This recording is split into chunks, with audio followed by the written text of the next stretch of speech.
This is why these books are very, very popular. This is why almost every culture uses these children books that are written in this style, because if they have a tagline that's repeated over and over again, then your child is mapping that both auditorily, so he's understanding it, but then he can imitate it, right? And then he can say it with you, and then he can say it independently. Hello, and welcome to Talking Toddlers, where I share more than just tips and tricks on how to reduce tantrums or build your toddler's vocabulary. We're going to cover all of that, but here, our goal is to develop clarity, because in this modern world, it's truly overwhelming. This podcast is about empowering moms to know the difference between fact and fiction, to never give up, to tap into everyday activities so your child stays on track. He's not falling behind, he's thriving through your guidance. We know that true learning starts at home, so let's get started. I know one of your biggest worries as a new mom is meeting the milestones on time.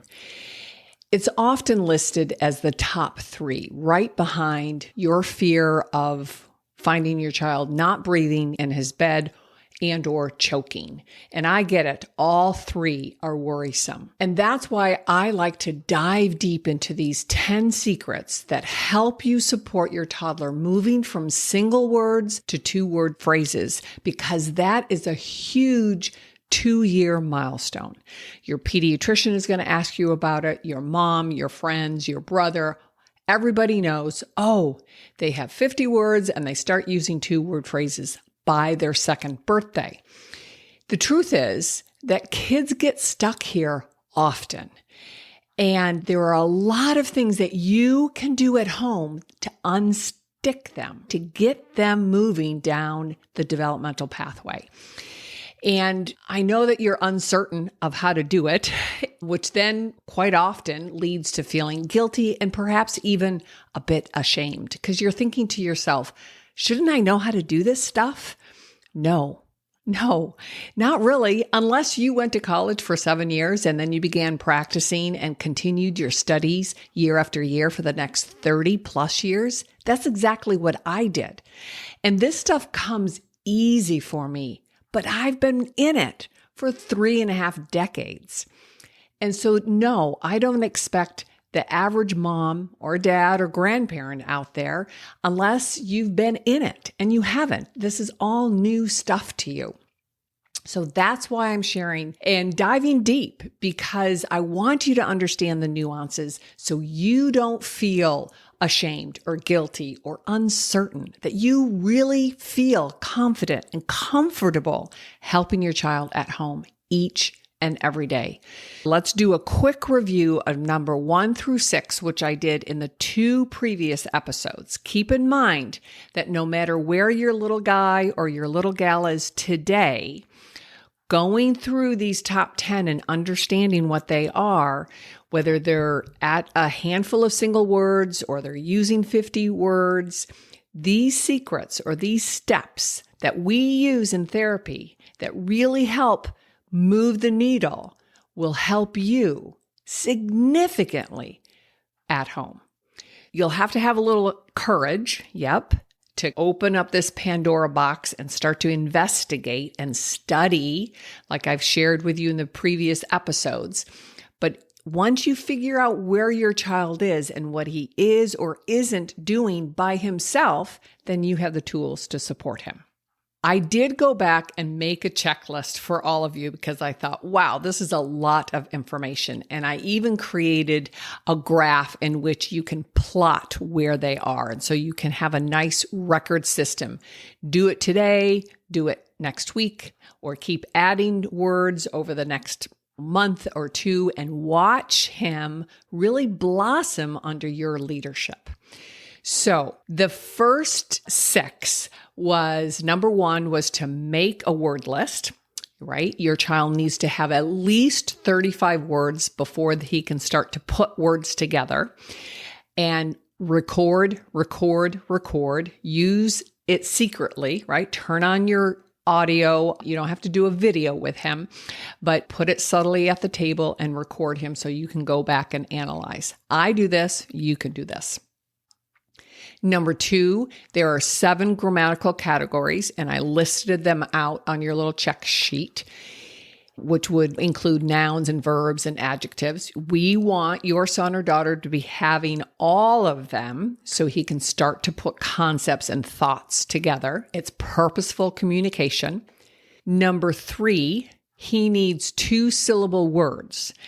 Before we can expect him to use 2 words as a phrase, he needs to understand that there are 2 parts that can go back to back, right? So think of 2-syllable words that have a different vowel at the end of each syllable, like bubble or monkey, cookie, right? Now, if he doesn't have the 2 different syllables, then go back, and I explained this in a previous episode, how you can help him do that reduplication. That was number 3. Number 4, there are 5-syllable structures that you need to be able to analyze. And if he is only using 1 or 2 of these, then he's stuck there, and you can help build that repertoire. Those would be the examples I gave you: up, no, cup, mama, open. All right, those are just examples. And I do define them on your PDF, right?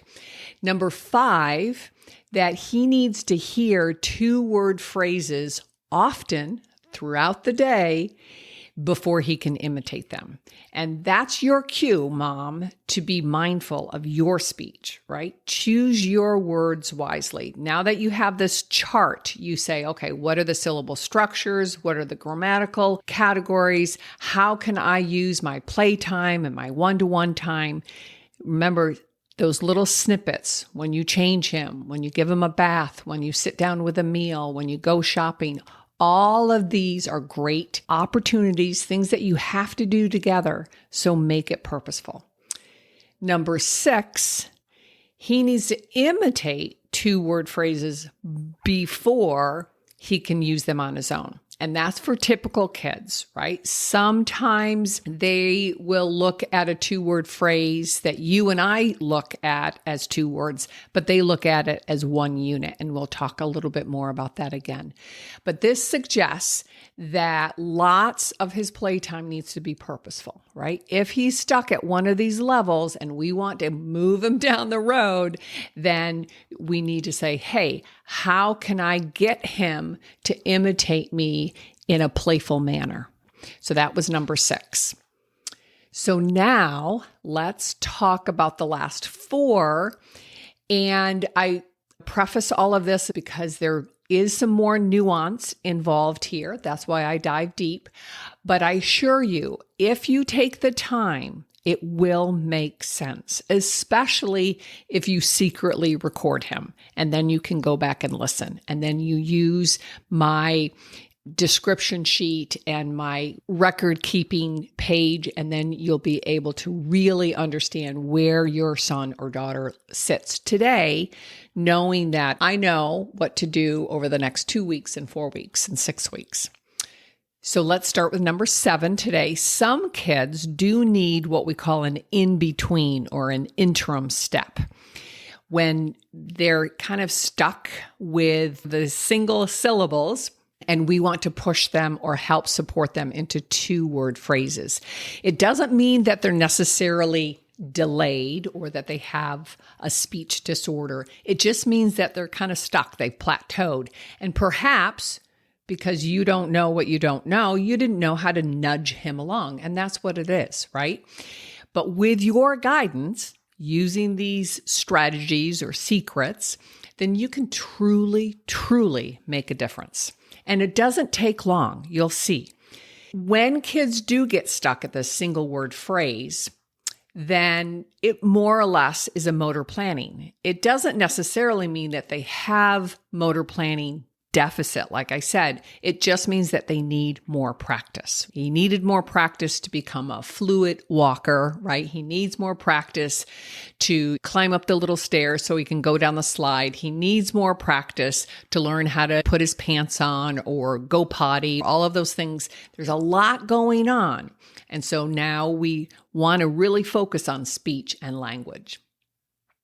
So we often do this naturally when they're younger, when they're closer to 10, 12, 14 months, when they're just starting to use single words.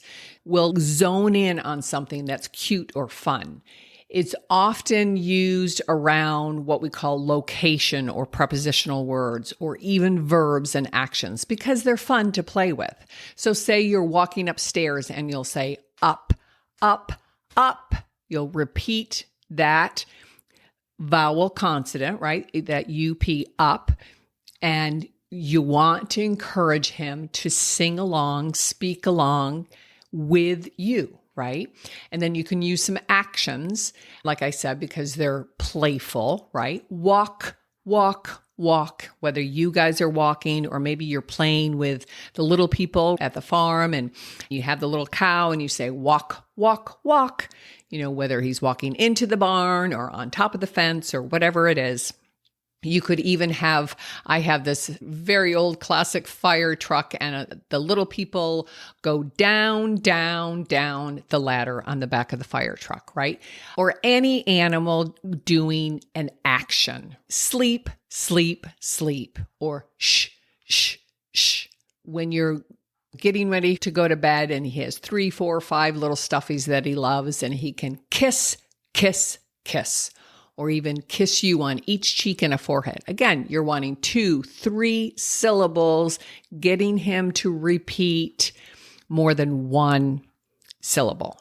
Extend his verbal speech. Now, I do always caution all my families and therapists that it should be in context and it should have meaning to him. So you're giving your stuffies a kiss because you're going to bed. The little boy is climbing up or down the ladder. You are walking up the stairs.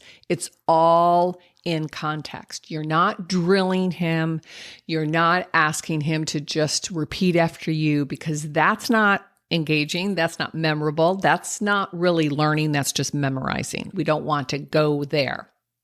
Another way to practice this is around books and using those pictures. And I have shared in the past a little bit of how you can use books as a facilitating tool. Yes, it's rich with language and all of this, but it's also just a nice tool that you can always have in your backpack or in the back of the car or before he's going to take a nap. But the idea is to look at the pictures and not necessarily label them, because what we want is we want to put the same syllable or the same word side by side to build up his what we call co-articulation, when we build the sequential pattern longer and longer. I have a great book called The 101 First Words for Babies, right? It's from Highlight Company, and they have categories, right? They'll have pets or farm animals or things that go, right? Or things that we eat or things in the kitchen. And so you have to be a little mindful and always be like a half a step ahead of him. So you're not necessarily going to label them straightforwardly. Say you have a page and they're all pets. So you're not going to look at and say parakeet, puppy, fish. You're going to say pet, pet, pet. They all live in the house, right? Pet, pet, pet. So something short and sweet that he can repeat and get going. A page with all food. Eat, eat, eat. Or food, food, food. Or things that go, right? And again, you could say go, go, go, but you could look at an airplane and you can say it goes up, up, up. Or the bus can go honk, honk, honk. Or you can look at a bus and you can say wheel, wheel, wheel. Again, these are going to be approximated from him, but what the target is to get him to say 2 or 3 syllables sequentially, right? And so you have to, take a little thought and plan. You could even on the page where you have things that go, right? There's a picture of a stroller and you can say, what do you do with a stroller? Push, push, push, right? Or a train says, choo, choo, choo. Again, make it up as you go along. Always be a half a step ahead of him and make it playful. And the whole idea is that you're grouping similar things so he can start to put words or syllables together. And you can do this with objects too. So if he has a bunch of cars and you can say car, car, car, or you can say vroom, vroom, vroom, or beep, like I said before, beep, beep, beep, or an animal, right? Or if you have different cows, you have a whole family of cows, and whatever you see in your immediate environment, how can you help encourage him to repeat these syllables? I think it's pretty obvious of how we can manipulate our playtime to make it learning conducive, or I can turn any event therapeutically, right? So later on, once he gets going with this and he understands, oh, you want me to make it longer and it's not just a single syllable, then you can put objects or pictures together. So say you're with the little people and you're using a farm or something and you have a cow, a bucket, and barn. And you can say milk, cow, barn, because they're all related. And you're not going to say an elaborate sentence like, oh, let's milk the cow in the barn. But you want him to string 3 related words: cow, milk, barn. So he's labeling these things, but he's putting them together motorically and conceptually. And so you're teaching him both things. And I explained this in a previous episode about the bottom up are the building blocks, right? Saying the sounds within words and the words within a sentence structure or a phrase in this case. And then the concept, right? Understanding how these are related in real time as we play with this farm set. Now you do stretch it out a little bit. There's a teeny, teeny, tiny little pause between cow, milk, barn. You're stretching it out, but you're not separating them into single words. Again, that would be defeating the purposes of this whole exercise or of this whole playtime, right? The main point is that we're building the articulation load, right? The motor planning, and that just takes practice.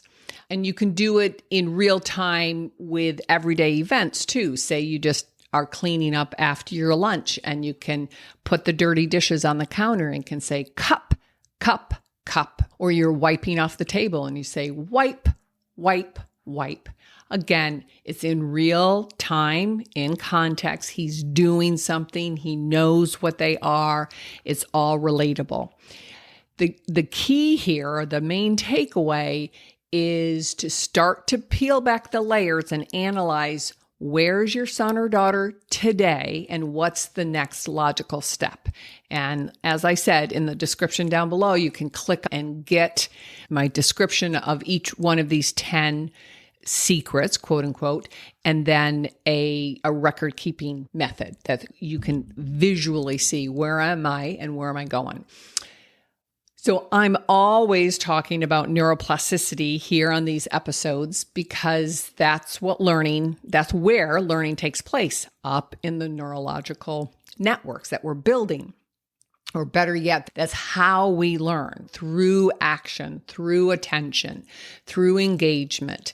And like neuroscientists have taught me over the years, that neurons that fire together wire together. So the more we practice these motor planning in real time with speech sounds and words and syllables, then the more they'll build. And at the same time, what we're also building is this auditory processing, that it becomes more and more automatic, right? Those neurons are firing, they're wiring together, they're building neural pathways that get faster and faster and more efficient. And so automaticity means that or happens when you hear something over and over and again, and your brain begins to recognize it, and then it begins to predict what comes next. You and I do this when we listen to a new song, and your child is doing this throughout these first 3, 5, 6 years with language and every other motor skills that he or she is learning. But one way to practice this, and I mentioned this a few minutes ago, is with books, but you can then look at books that have a repetitive theme. And again, this is why these books are very, very popular. This is why almost every culture uses these children books that are written in this style, is because if they have a tagline that's repeated over and over again, then your child is mapping that both auditorily, so he's understanding it, but then he can imitate it, right? And then he can say it with you, and then he can say it independently. So the classic one is brown bear, what do you see? I see. And again, I'm slowing it down. I'm not reading it fast and quick. It's an engagement. And then he has the picture in front of him. You can point, you can anticipate, you can hold the book up, turn the page. What do you see? I see. And then he turns it. Blue bird looking at me, right? And these remarkable stories, books or tools, are language facilitators. And it's so much fun to watch your child be in the moment with you doing this. And it's really, really, really important in building motor planning skills, spontaneous language, and building that sequential pattern. Now, one of my favorite books has always been Where's Spot? It's just been a classic in my practice for umpteen years. And it's one of those board books where you're just looking for the little puppy, and there's a flap with each page. And you say, is he behind the door? And then you have him knock on the door.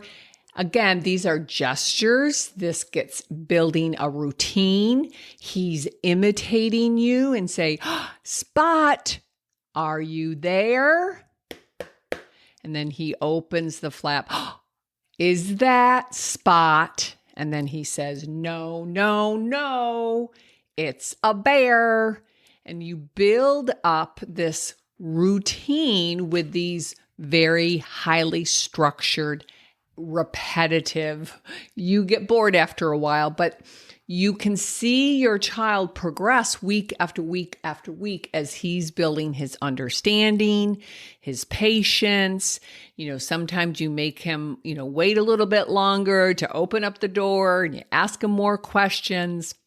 But it's all about making sense for him, right? The little Spot needs to be fed. Mommy's looking for him. And you're helping him anticipate, engage at the same time that you're helping him practice motor planning skills. And, just keep it fun, keep it lighthearted. Think that you're building his vocabulary as you're looking at, is he under the stairs? Is he inside the clock? Tick, tock, tick, tock. Is he in the piano? So you're giving prepositions. You can even do colors. It's a pink piano. It's a yellow staircase, all these kinds of things. And this very, very simple classic book can build language and attention and speech and articulation and counting and all kinds of wonderful, wonderful, rich opportunities. And I know I sound like a broken record sometimes, but guys, mom, dad, it works. This is what speech therapists do day in and day out. This is what I did for 35 years. And truth be told, I could read this and play with this Spot book for 10 kids right in a row. because every child responds to it a little bit differently. We have, different little expectations with each other. Some kids always knocked, some kids kind of peeked under the flap. We build our own little special routine. And it's so much fun to watch your child blossom before your very eyes, right? So we can always go back to singing familiar songs. And when your child has heard this song many, many, many, many times, his brain, that neuroplasticity, begins to expect what comes next. It's a beautiful way, again, to get him engaged with you, to practice without too much pressure. As you know, we would just leave off the last word in that phrase, such as row, row, row your. And it goes back to things that I've shared with you in the past. Have him sit on your lap, row back and forth, get good eye contact, whisper and have him sing along with you. It's all about engagement and using automation to help build his motor planning skills. And then, of course, this time of year, just use the Christmas songs. We wish you a merry, and you give him that big smile, that anticipation, fill in the blank, join me with these songs and the hand gestures, or Santa Claus is coming, and you get it. It works. It is magic. It's like gold. Make it easy, make it fun, make it rewarding, and you will see your child blossom. So the other side note that I've shared before, and I'm going to reiterate over and over again, is that when we are singing or we're reading these books, especially from 8, 10 months, but that first birthday to that second birthday to that third birthday, make sure you slow down. Make sure that he is in sync with you. And that's why I strongly, strongly encourage that you do the singing and not rely on recordings, because then you control the speed at which he's processing and understanding and anticipating. You control the level of engagement. You control the feeling of anticipation in real time. So most children's recordings and the toys with music are way too fast for any child, but especially for a child that you're trying to move down the road. And it's too hard to keep up with that. And there's a lot of background. You want to keep it simple. You want real speech, a real good model. You want the visual, the motor, the auditory, and the gestures all coming together. Another familiar sequential phrases would be ready, set, and then you said go. But you will hold back and say ready, and he'd say set, go. You want him to try to produce those 2 syllables or 2 words back to back. Or you could say 1, and then you look at him and expect him to fill in the rest. 2, 3. Right? And you put up your fingers, you give them the gestural cues, you give them the visual facial cues. It's all about pulling him in and enticing him to be a cooperative participant. Expect him to engage. And then you can also make up your own cute little phrases at home during your daily routine, and then say them over and over again whenever you're doing that routine. And I used to do this, and it makes a huge difference. I can't tell you the families that dive into all of this corny stuff and the families that just kind of sit back and let him figure it out. And it's just so much less stressful and fun to watch him or her just take the ball and run with it. Get him involved. It's just easier. There's more work involved. There's more mental kind of planning for you, mom, mostly, but dads too.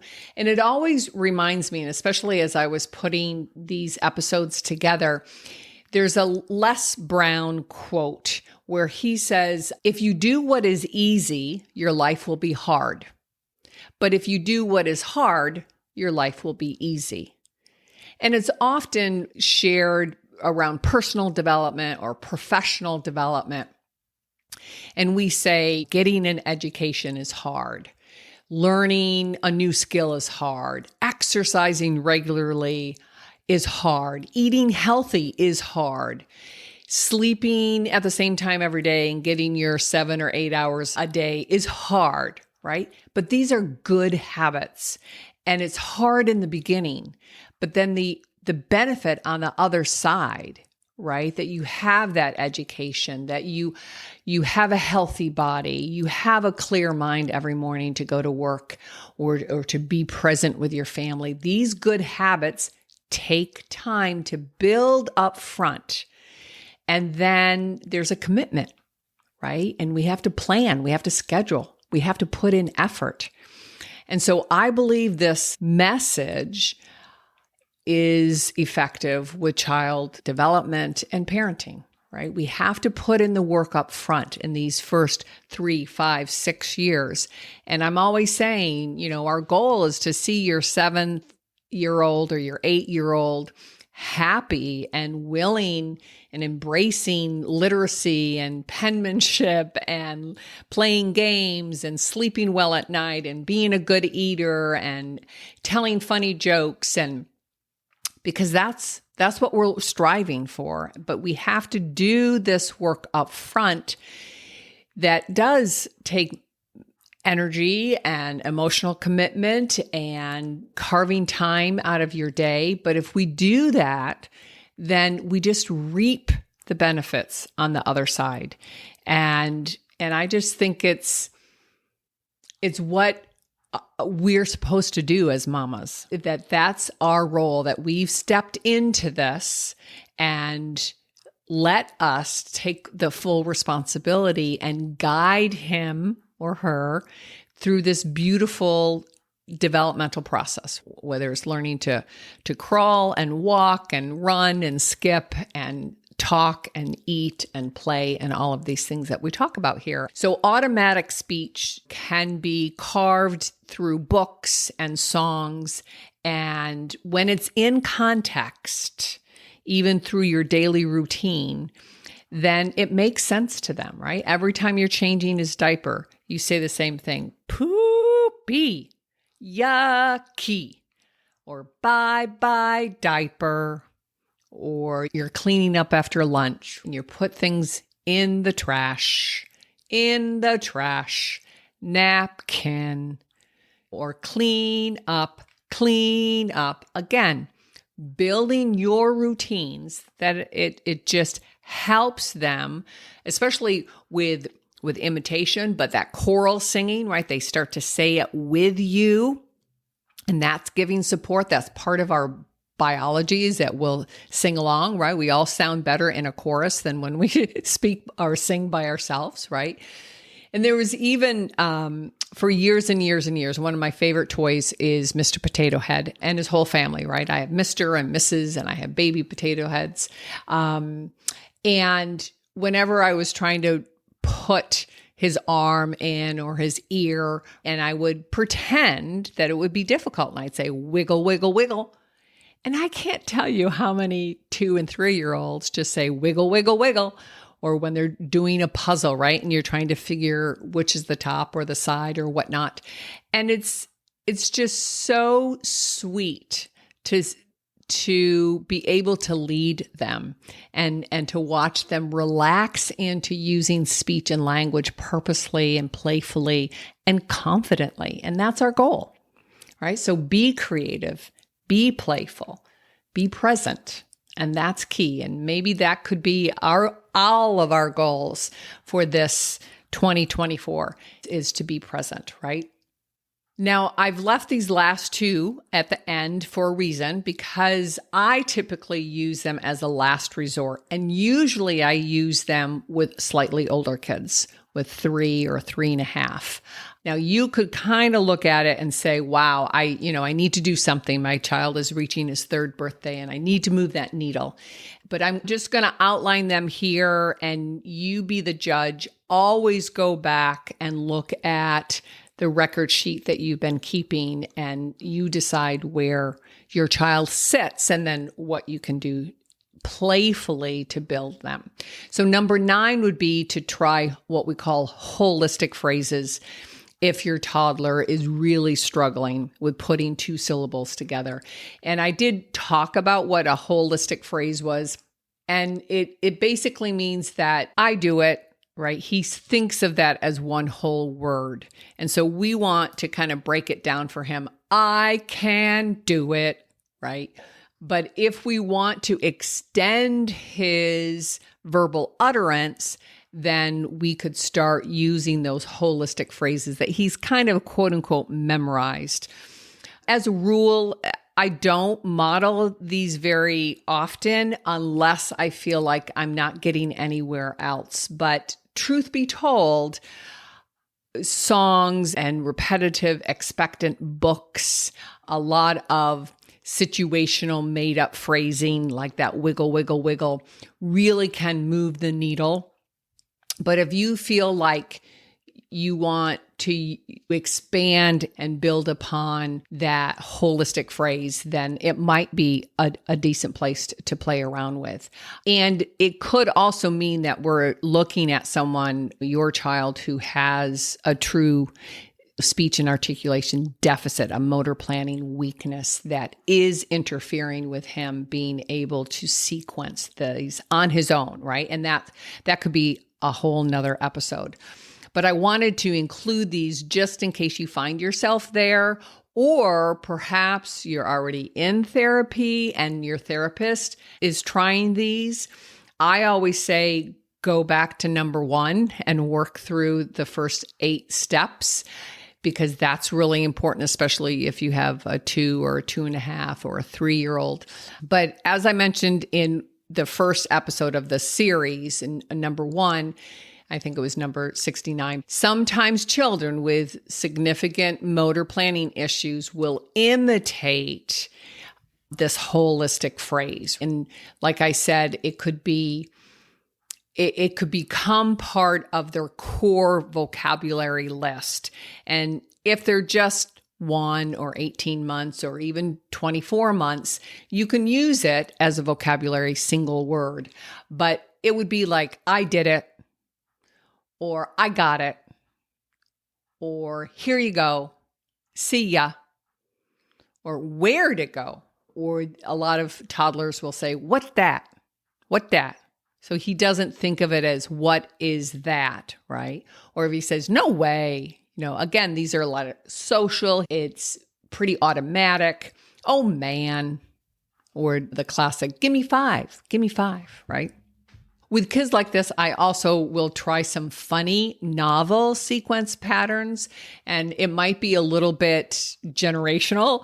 So over my 35 years of practice, I've seen a lot of little kids use, ooh, yuck. Or they say, uh-oh, spaghetti-o. Or they might say, oopsie doopsie, or oopsie daisy. And that might come from my generation, I'm not sure, but I have seen a number of sweet little, 2.5-year-olds use that on a regular basis. And the parents will come back and report that. My mom or her grandmother heard her say that. And she's like, I never say that. That's got to come from Aaron. But the key here is that we want to help them move down that sequential pattern to build that motor load in his mouth, right? And it's all about practice.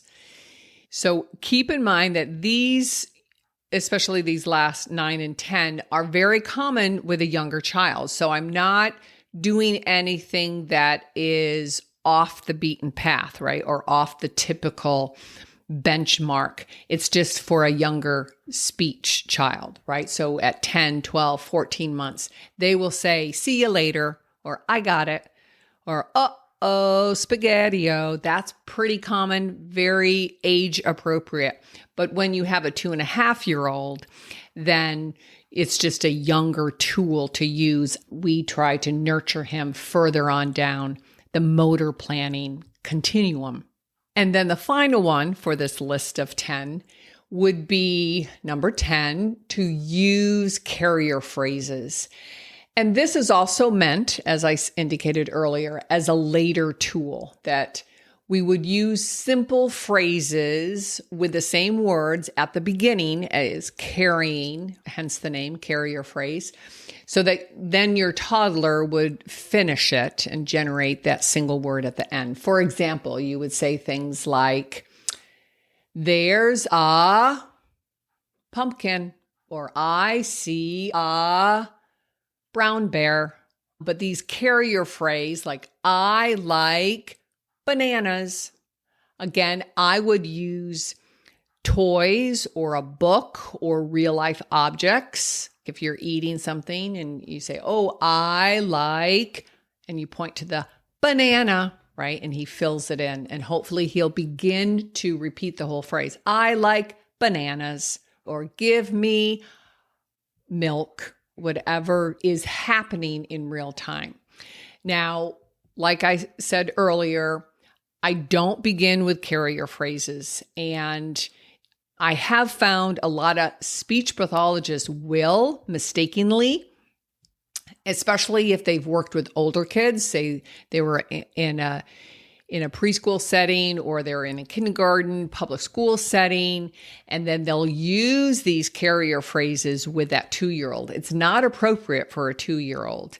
If someone is approaching their 3rd birthday and you've tried your best 1 through 8, then you might want to get the engine going with these carrier phrases. But I think it's a mistake of any speech therapist that would begin there.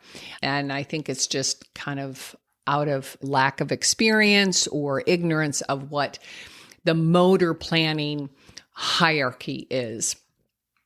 I would go back to number 1 and look at what is my list. Where are the grammatical categories? Where are the syllable structure? And really start to build with purpose and with intention.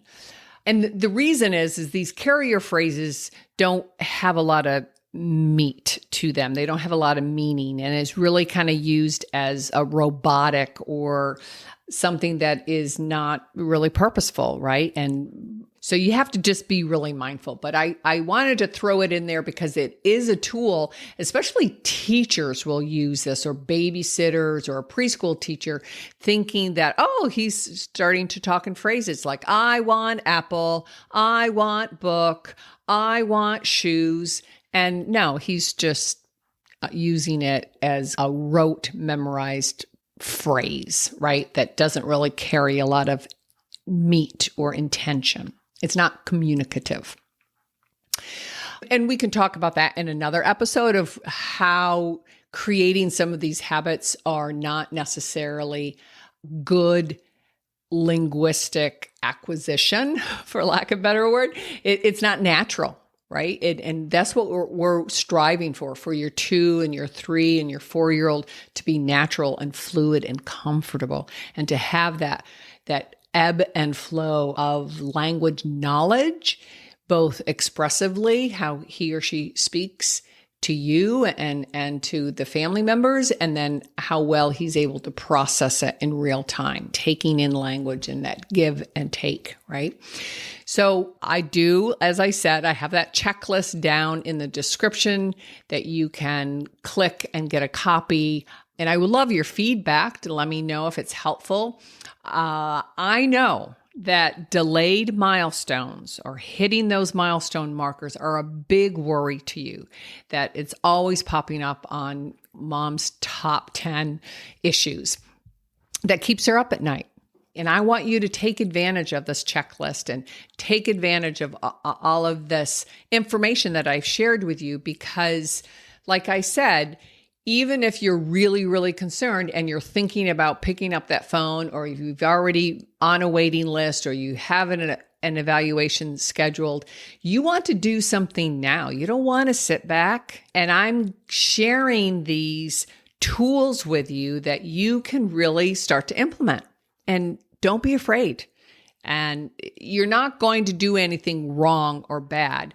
If anything, just meet them where they are And you practice your play skills. You practice your leadership skills. You practice your ease with just singing these silly nursery rhymes and reading the book for the 100th time. It's okay. Just relax and let it go. I don't want you to worry. I don't want you to feel uncertain, right? Because that guilt or shame of like, oh my God, I don't know how to help my little baby. He's struggling.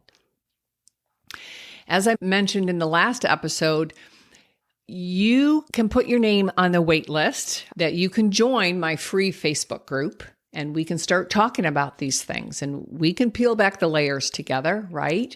You can also put your name because you're interested in joining a parent coaching that I'm starting in early 2024 with small groups of 6 or 8 parents just like you, and we can do it together side by side. Check down below in the description, put your name there. Let's embrace your role as the new mama. Let's embrace your understanding that you're open to learning how to play with your kid. You're open to understanding how the speech developmental process works. It's not that complicated. There's just a lot of little bells and whistles that can make it more effective. And that's what it is. I know a lot of you are already spending quite a bit of time with your little one, and there's so much to do, especially this time of year. So relax a little bit, maybe make a few recordings and you can look at it after the holidays. But I know that you really want to move the needle, and we can use these types of secrets and other things that I've shared with you on this episode to really, really make a difference. And I'm just excited to do it with you. And that's my biggest gift for you all this holiday spirit, is that there's so much possibility out there, and there's so many things that we can implement to really get your little guy, your little gal back on track so he is thriving and he's enjoying this beautiful world that we live in. Kind of crazy sometimes, but also pretty dang remarkable. So I'm excited for 2024. Click down below, get on the wait list, get the free PDF record system, and let's do it together. Okay, God bless, and I'll see you next episode.